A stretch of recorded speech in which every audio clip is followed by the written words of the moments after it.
क्या अरमान के सामने आ चुका है युवराज का सच? अब ये जानना और देखना बेहद इंटरेस्टिंग होने वाला है, क्योंकि जिस तरीका से अबीरा ने अरमान से सारी बातें युवराज के बारे में बता दी है, वैसे में सबसे बड़ा सवाल ये उठता है कि क्या अबीरा के बातों पे अरमान यकीन करेगा या फिर वो युवराज के खिलाफ कुछ और सबूत इकट्ठा करने वाला है।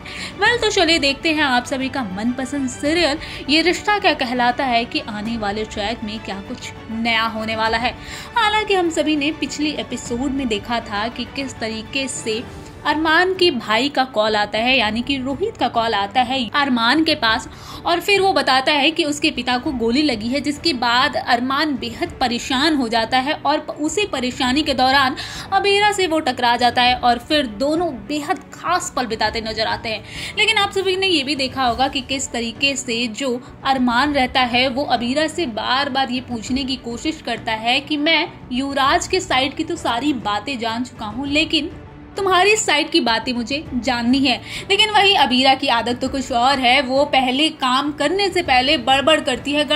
है, सारी हरकतें कर लेती है और उसके बाद वो सारी बातें बताने की कोशिश करती है। लेकिन इस सीरियल का अब लेटेस्ट ट्रैक सामने आ चुका है और ट्रैक में दिखाया जा रहा है कि किस तरीके से अरमान जो है वो अबीरा से बार बार ये बातें पूछ रहा है युवराज ने उसके साथ क्या किया था, जिसके बाद अबीरा बेहद इमोशनल होके अरमान को सारी बातें बताती है और फिर अरमान उसके बातों पे गौर करता है, जिसके बाद वो युवराज के कमरे में जाता है और वहां जाने के बाद से अबीरा ने जो जो बताई होती है वो सबूत उसे मिल जाता है। लेकिन वहीं दूसरी तरफ आप सभी को देखने को मिलेगा कि कैसे अरमान की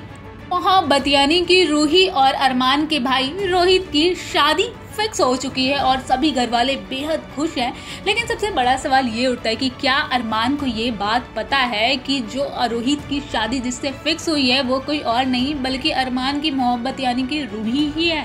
लेकिन आपको ये भी देखने को मिलेगा कि कैसे अरमान अक्षय के पास आता है और कोर्ट सेफली ले जाने की बात करता है, लेकिन अबीरा यहाँ भी गड़बड़ कर रही है, जिसके बाद अक्षय उसे समझाने की कोशिश करती है कि अरमान यहाँ किसी नेक इरादे से ही आया है, वो तुम्हारे साथ कोई बदतमीजी नहीं करने वाला, वो युवराज के साथ नहीं मिला हुआ है। लेकिन अब सबसे बड़ा सवाल ये है कि क्या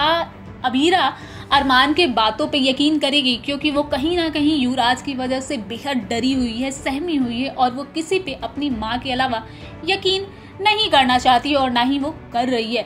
इस वीडियो पे आप सभी का क्या राय है हमें कमेंट के जरिए जरूर बताइएगा। फिलहाल इस वीडियो में इतना ही। ऐसी अपनी फेवरेट से एक अपडेट जानने के लिए देखते रहे फिल्मी बीट और हमारे चैनल को सब्सक्राइब करना बिल्कुल ना भूलें। और अगर आप ये वीडियो फेसबुक पर देख रहे हैं तो वहाँ पे हमारे चैनल को जरूर फॉलो करें।